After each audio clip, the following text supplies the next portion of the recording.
O Butcher foi visitar a tia dele, o Homelander foi cancelado ali pelo público e rolou um sexo selvagem com o Homelander e a Stormfront, que eu fiquei... uau! E a Starlight jogou na cara da Stormfront, que sabe que ela é a Liberty. Vamos falar sobre esse 5º episódio de The Boys agora, e olha, temos coisa aí pra comentar, vamos lá.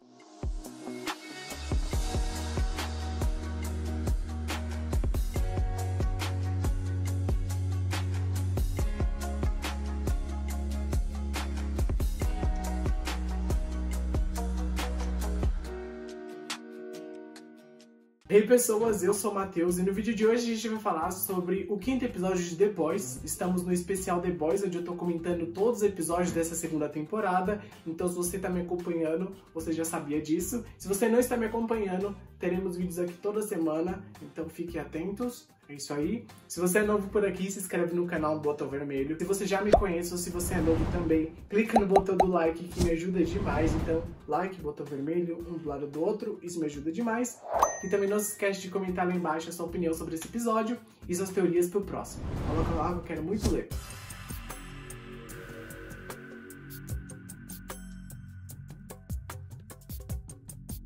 O episódio 5 já começa da forma que eu teorizei no episódio anterior, né? Na verdade, eu não teorizei que ele começaria assim, mas eu já sabia que ia acontecer isso. A Vogue tá usando a Maeve como o centro LGBT ali da empresa. Primeiro porque o Homelander assumiu ela em rede nacional, então ela não tinha mais onde se esconder. E agora a Vogue vai usar isso a favor dela, falando que a Queen Maeve é a personagem LGBT, que todos deveriam ser iguais, blá blá blá. E a gente vê ali ela no set do filme do Seven, interpretando ela mesma, salvando uma pessoa no filme do Seven. Daí eu fiquei, meu Deus, o que tá acontecendo? Ainda nesse mesmo momento a gente vê o Homelander meio que chantageando a Maeve por causa da Helena. O Homelander ama um joguinho ali com a Maeve e ele tá usando o que ele pode pra fazer jogos com ela. Isso dá até um problema no final do episódio, porque a Maeve tá de saco cheio dessas chantagens.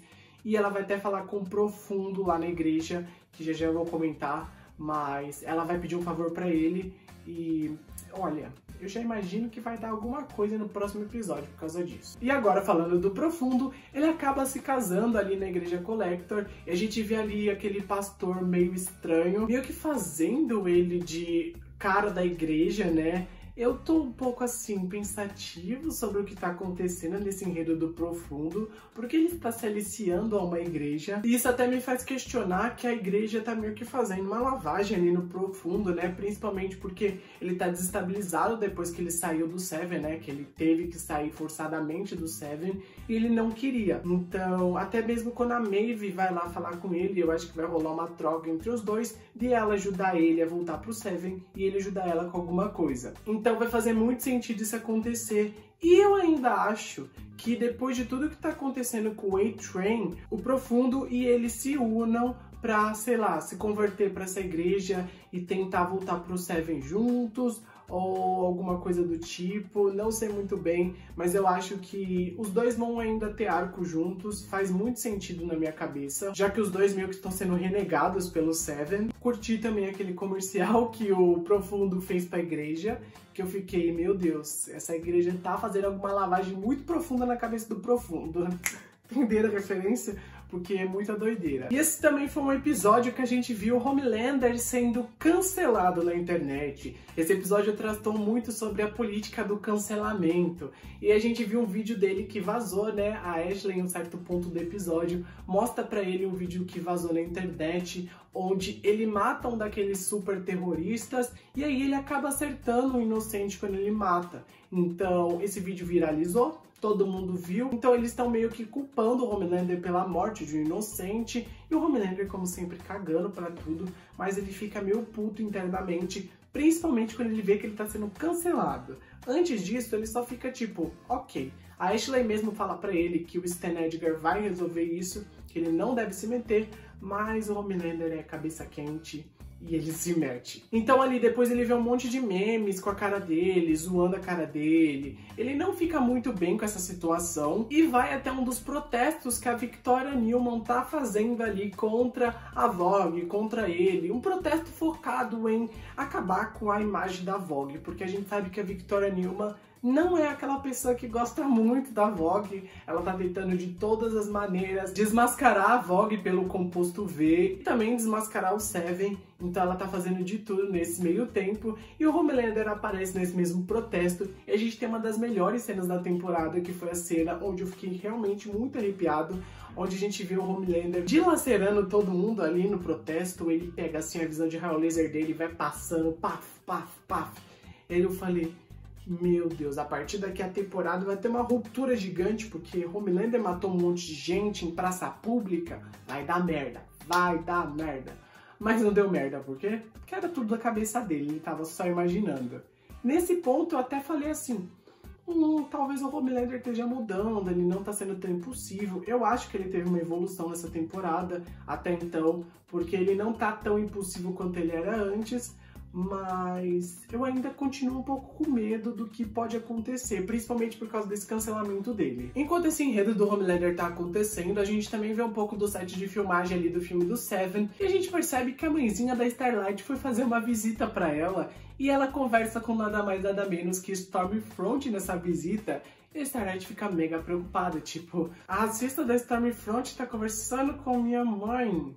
Que merda. E aí ela vai lá e fica, tipo, toda brava com a mãe dela, que não era pra conversar com ninguém. Claro, a mãe dela tava ignorando ela todo esse tempo, até teorizei no meu vídeo anterior que a mãe dela poderia aparecer, porque é óbvio, ela tá falando da mãe dela aí desde os primeiros episódios, então eu já imaginava que a mãe dela ia aparecer. E logo depois desses acontecimentos, né, um pouco mais pra frente do episódio, a gente sabe que a Starlight tinha descoberto sobre a Stormfront ser a Liberty, então ela entra no trailer da Stormfront pra dar uma fuxicada ali, pega o notebook dela, abre ele e descobre que a Stormfront tem uma ligação com o hospital Save Grove, que é o hospital que muito provavelmente a gente veja mais no próximo episódio. Mas antes da Starlight conseguir realmente pegar mais provas sobre o Save Grove, a Stormfront aparece e já chega assim, o que ele tá fazendo aqui no meu trailer? E a Starlight, tipo, vim tirar satisfação porque você tava falando com a minha mãe. E daí a Stormfront, não tenta que essa atuação tá tipo novela das 9 da Globo. Não tenta que não tá rolando. E aí as duas, uma saca que a outra tava mentindo. A Starlight já joga na cara da Stormfront que ela sabe que ela é a Liberty. Foi uma coisa muito arriscada fazer isso bem na cara da Stormfront, porque a Stormfront é forte pra porra. A Starlight não é tão forte quanto ela. Então, dá até um medinho da Starlight morrer nesse momento, eu confesso. Mas o Homelander apareceu ali, né, antes dessa conversa das duas terminar, interrompeu elas e acabou falando, tipo, tá tudo bem? O que tá acontecendo entre vocês duas? Tá tudo legal aqui?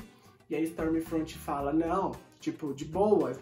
Conversa de garotas. E a gente percebe num dos momentos que depois de muita Stormfront falar pro Homelander que ela tava ali com a porta aberta pra ouvir os problemas dele, né? Ela sempre fala, tipo, a porta tá aberta se você quiser conversar, Homelander. Ele realmente vai até ela conversar e aí ele conta que ele tava sendo cancelado. Ela fala pra ele, tipo, não, você tem fãs, você não pode ficar assim, tem gente que gosta de você. Então não tem por que você ficar chateado com essas coisas.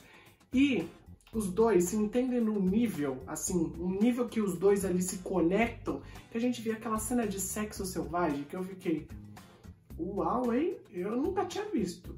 Nem filme faz isso, sabe? Vocês entenderam? Faz essas cenas assim, que foi uma cena às alturas, então foi uma cena bem complexa, se eu posso assim dizer. Deve ter sido um pouco complicado de ser gravado. Depois eu fiquei pensando, imagina os cabos que colocaram neles pra eles ficarem no alto. Olha as coisas que eu penso quando eu tô assistindo as cenas. Mas eu curti muito, foi uma cena interessante, uma cena bem inovadora, que eu espero para os próximos episódios mais cenas assim, eu confesso pra vocês que eu gostei. E ainda falando da Stormfront, só pra encerrar o assunto dela aqui no vídeo, eu tenho que mencionar que o racismo dela tá ficando mais aparente a cada episódio. Nesse episódio ela foi racista com o A-Train, então eu já imagino que eles estão muito ali colocando ela no patamar com as HQs, então pros próximos episódios eu imagino que o nazismo dela deva aparecer, né? É uma coisa que até agora eles não colocaram implicitamente, mas tá meio que subentendido por tudo isso de racismo que ela já fez, de xenofobia. Então, eu tô pensando que o racismo vai ser aí pros próximos já. E outra coisa sobre a Stormfront é que ela falou nesse episódio com o Lamplighter. A gente não sabe se ele vai aparecer no próximo, se vai demorar um pouco, mas ele tem relação com o Sage Grove, que é o hospital ali que a Starlight descobriu as informações do computador da Stormfront, então eu imagino que ele já aparecerá no próximo episódio pela essa introdução, e eu tô ansioso pra isso, porque eu quero muito saber qual a conexão desses dois. Eu não tenho nem ideia. Eu sei que o Lamplighter já foi ali um A7, né? A gente já sabe isso desde a primeira temporada, mas a Stormfront conhece ele? Tipo, eu quero muito saber o que eles vão desenvolver. Vamos agora então pro enredo dos The Boys, e começando a falar do Butcher, que foi o enredo que mais ali se centraram nesse episódio. O enredo do Butcher começa a partir do momento do episódio anterior que ele e a Becca brigam, eu até falei isso, que ele ia ficar um pouquinho na bad. Ele vai até um bar, causa briga, e aí ele vai pra casa da tia dele, meio que fazer uma visitinha pra colocar ali os chakras dele em dia, ficar mais zen. Então ele visita a tia dele, mas o Black Noir, que estava perseguindo ele no episódio anterior, e agora tá na frente da casa da tia dele, só esperando para dar o bote ali no Butcher. Porém, como o Hyug e o Leitinho são ali amigos do peito, eles acham o Butcher na casa da tia dele e vão fazer uma visitinha tipo: oi Butcher, oi tia do Butcher, somos amigos dele. O Butcher não fica nada feliz com essa visita, ele fica meio tipo: nossa, não tenho espaço nenhum, que saco vocês estão aqui.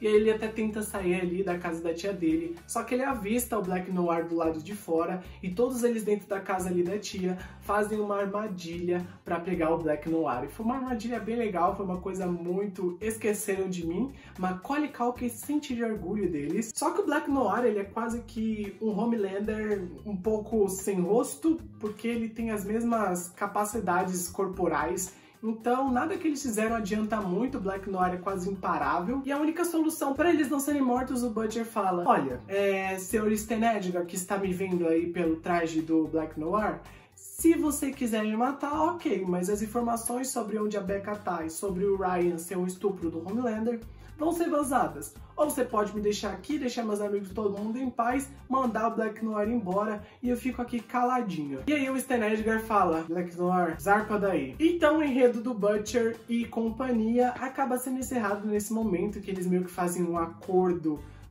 com o Stan Edgar.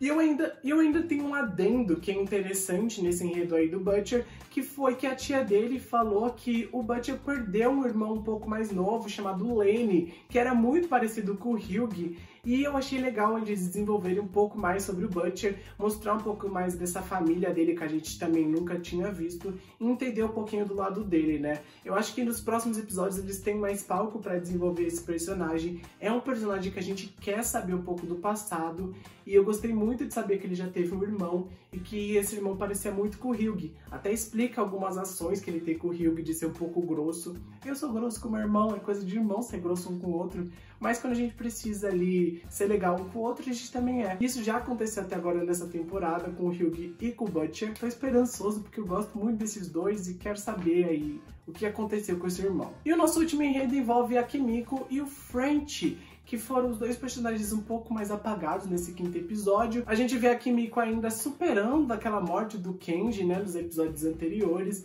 Ela ainda tá com raiva da Stormfront, então ela tá canalizando a raiva dela em achar ali meio que gangues, né, pra matar, exterminar e ganhar um dinheirinho em cima dessas mortes. Então ela é contratada por uma mulher que paga pra ela matar gangues. E ela simplesmente faz isso, mata sem pudor, e o French fala que ela não pode meio que encobrir o que ela tá sentindo matando as pessoas. Mas a Kimiko só caga porque ele disse e continua a vida dela, e os dois seguem pra caminhos diferentes. Porém, eu ainda acho que os dois são muito fofinhos, eles vão se resolver. Eu acho que se tem um casal bom nessa série é Starlight e Hyug. Mas se tem um casal estranho que eu amo, é Kimiko e French. Eu sou um romântico e compreendido, porque eu adoro esses dois casais. É isso, gente. Eu acho que desse episódio foi isso. E para os próximos episódios, eu já imagino que teremos o Sage Grove aparecendo e sendo bastante ali o foco do episódio, principalmente porque a gente descobriu um pouco mais sobre o Lamplighter. A gente também tem que descobrir mais no próximo o porquê do Lamplighter se afastar do Seven e o porquê da ligação dele ali com a Stormfront, que é uma ligação meio estranha. Também ver a relação da Maeve com a Helena, principalmente porque agora a relação delas é aberta pro mundo, todo mundo sabe de tudo. O Homelander ainda pode meio que fazer chantagens emocionais com a Maeve. E, gente, eu não sei vocês, mas o que eu mais tô empolgado é pra mais cenas de sexo entre a Stormfront e o Homelander. Eu gostei tanto da cena que apareceu nesse episódio que eu me sinto muito culpado por ter gostado, porque eu não gosto dos dois. Mas eu gostei da cena, espero mais cenas como essa. Espero saber um pouquinho mais sobre a Liberty, né, referente à Stormfront, e saber sobre o passado da Liberty e como a Stormfront se tornou essa Stormfront, né? Porque eu ainda acho que ela vai ser a nazista que a gente espera que ela seja, porque na HQ ela é uma nazista do inferno. É um cara, na verdade, mas vocês entenderam. E olha, tô pensativo pro próximo. Quero saber a teoria de vocês. Coloca lá nos comentários pra gente discutir mais. Não esquece de deixar o seu like se você ainda não deixou. Se inscrever no canal do botão vermelho se você ainda não se inscreveu. E comentar bastante lá embaixo, porque eu quero muito ler o que vocês estão falando. Então coloca lá. Um beijo, até a próxima semana com mais uma review aqui no canal. E tchau!